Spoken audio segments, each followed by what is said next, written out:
Hello everyone, welcome to my channel Questions Bank. আজি আমি ভিডিঅ'টো লৈ আহিছোঁ পূৰ্ব অনুষ্ঠিত হৈ যোৱা টেট পৰীক্ষাৰ প্ৰশ্ন কাকত আৰু ইয়াৰ সমাধানৰ পাৰ্ট 3। আমাৰ আগৰ পাৰ্ট 2টাত চাইল্ড ডেভেলপমেণ্ট এণ্ড পেডাগজিৰ প্ৰশ্নবোৰ আৰু উত্তৰ দিছিলোঁ। যদি আপোনালোকে দেখা নাই তেন্তে ডিছক্ৰিপশ্যনৰ লিংক দিয়া থাকিব, তাৰ পৰা চাব পাৰে। ভিডিঅ'টো চাই যদি আপোনালোকৰ ভাল লাগে তেন্তে লাইক, কমেণ্ট আৰু শ্বেয়াৰ কৰিবলৈ নাপাহৰিব। আৰু আমাৰ এই চেনেলত পৰিৱেশ বিজ্ঞান আৰু সাধাৰণ জ্ঞানৰ চিৰিজ চলি আছে। যদি আপোনালোকে দেখা নাই তেন্তে ডিছক্ৰিপশ্যনৰ বা আই বটমৰ পৰা চাব পাৰে। আমাৰ এই চেনেলত আপুনি যদি নতুনকৈ আহিছে তেন্তে চেনেলটো ছাবস্ক্ৰাইব কৰি বেল আইকনটো ক্লিক কৰি দিয়ক, কাৰণ আমি এইদৰে ষ্টেট আৰু চেণ্ট্ৰেল লেভেলৰ চাকৰিৰ কাৰণে ভিডিঅ'বোৰ দি থাকিম।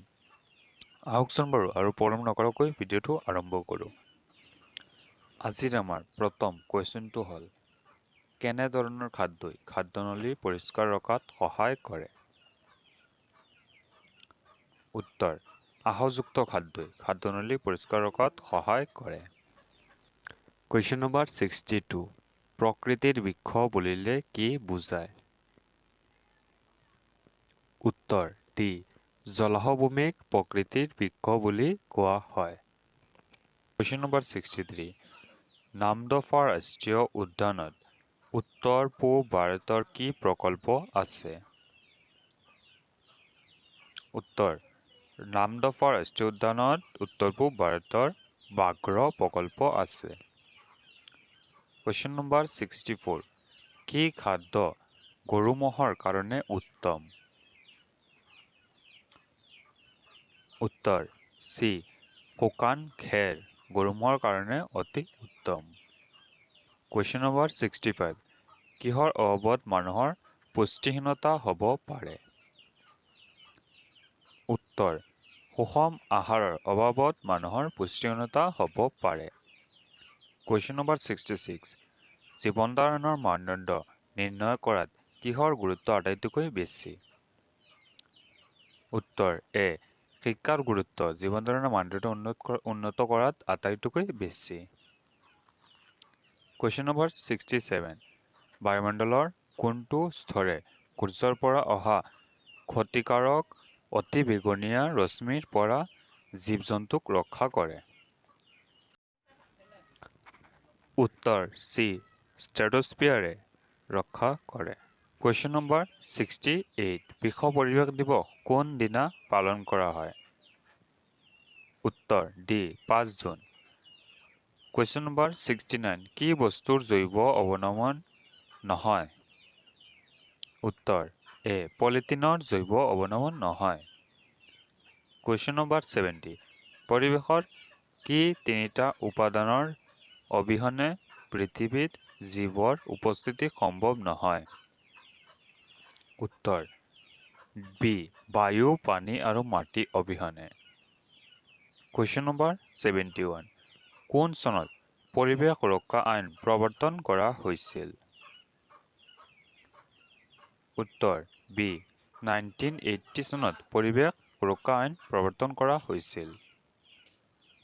কুৱেশ্যন নম্বৰ 72, উদ্ভিদৰ কাৰণে কোনবিধ মাটিৰ সংমিশ্ৰণ অতি উত্তম? উত্তৰ বালিচহীয়া, হিউমাছ আৰু আলতীয়া মাটিৰ মিশ্ৰণ অতি উত্তম। কুৱেশ্যন নম্বৰ 73, অসমত পৰিৱেশৰ সম্বন্ধীয় এটা প্ৰধান সমস্যা হৈছে? উত্তৰ এ, বানপানী হৈছে অসমৰ পৰিৱেশ সম্বন্ধীয় এটা প্ৰধান সমস্যা। কুৱেশ্যন নম্বৰ 74, কিহৰ দ্বাৰা জীৱসমূহৰ সংখ্যা, প্ৰকাৰ আৰু ভিন্নতা বুজোৱা হয়? উত্তৰ চি, জৈৱ বৈচিত্ৰ্যতাৰ দ্বাৰা জীৱসমূহৰ সংখ্যা, প্ৰকাৰ আৰু ভিন্নতা বুজোৱা হয়। কুৱেশ্যন নম্বৰ 75, সেউজ গৃহ পৰিঘটনাৰ প্ৰধান কাৰণ কি? উত্তৰ এ, বায়ু প্ৰদূষণ হ'ল সেউজ গৃহ পৰিঘটনাৰ প্ৰধান কাৰণ। কুৱেশ্যন নম্বৰ 76, তলৰ কোনবিধ জীৱাশ্ম ইন্ধন নহয়? উত্তৰ জৈৱ ডিজেল জীৱাশ্ম ইন্ধন নহয়। কুৱেশ্যন নম্বৰ 77, লৌহ পদাৰ্থৰ পৰিমাণ কমি গ'লে কি ৰোগ হয়? উত্তৰ এ, ৰক্তহীনতা ৰোগ হয়। কুৱেশ্যন নম্বৰ 78 পানীৰ যোগেদি সংমিশ্ৰণ হোৱা এবিধ ৰোগ কি উত্তৰ এ টাইফয়েড হ'ল পানীৰ যোগেদি সংমিশ্ৰণ হোৱা এবিধ ৰোগ কুৱেশ্যন নম্বৰ 79 তলৰ দিয়া কোনটো বহিস্থানীয় সংৰক্ষণ ব্যৱস্থা উত্তৰ ডি ওপৰৰ সকলো জিন বেংক উদ্ভিদ উদ্যান চিৰিয়াখানা সকলো হৈছে বহিস্থানীয় সংৰক্ষণ ব্যৱস্থা কুৱেশ্যন নম্বৰ 80 জীৱদেহৰ জৈৱ ৰাসায়নিক পৰিঘটনাবোৰৰ বাবে অত্যাৱশ্যকীয় হৈছে উত্তৰ পানী হৈছে জীৱদেহৰ জৈৱ ৰাসায়নিক পৰিঘটনাৰ বাবে অত্যাৱশ্যকীয় কুৱেশ্যন নম্বৰ 81 সোণালী বান্দৰ কি প্ৰকাৰৰ প্ৰাণী উত্তৰ বি সংকটাপন্ন প্ৰাণী কুৱেশ্যন নম্বৰ 82 ঘৰুৱা আৱৰ্জনাৰ পৰা কেঁচু সাৰ তৈয়াৰ কৰাত কিহে সহায় কৰে উত্তৰ চি কেঁচুৱে সহায় কৰে কুৱেশ্যন নম্বৰ 83 তলত উল্লেখ কৰা কোনবিধ কাৰক আমাৰ পৰিৱেশ প্ৰদূষণৰ মুখ্য কাৰক হিচাপে গণ্য কৰা হয় উত্তৰ এ জনসংখ্যা বিস্ফোৰণ কুৱেশ্যন নম্বৰ 84 বৰ্তমান সময়ত বায়ুমণ্ডলত তলৰ কোনবিধ গেছৰ অত্যাধিক উপস্থিতিয়ে বায়ু প্ৰদূষণৰ সংকটজনক অৱস্থা উপনীত কৰাইছে উত্তৰ চি কাৰ্বন ডাই অক্সাইডৰ অত্যাধিক উপস্থিতিয়ে কুৱেশ্যন নম্বৰ 85 কোনো এক অঞ্চলৰ কম সময়ৰ বাবে চলি থকা ৰ'দ বৰষুণ উষ্ণতা বতাহ আদিৰ অৱস্থা কি বুজোৱা হয় উত্তৰ এ বতৰ বুজোৱা হয় কুৱেশ্যন নম্বৰ 86 নিম্নলিখিত কোনটো পৰিৱেশৰ জৈৱিক কাৰক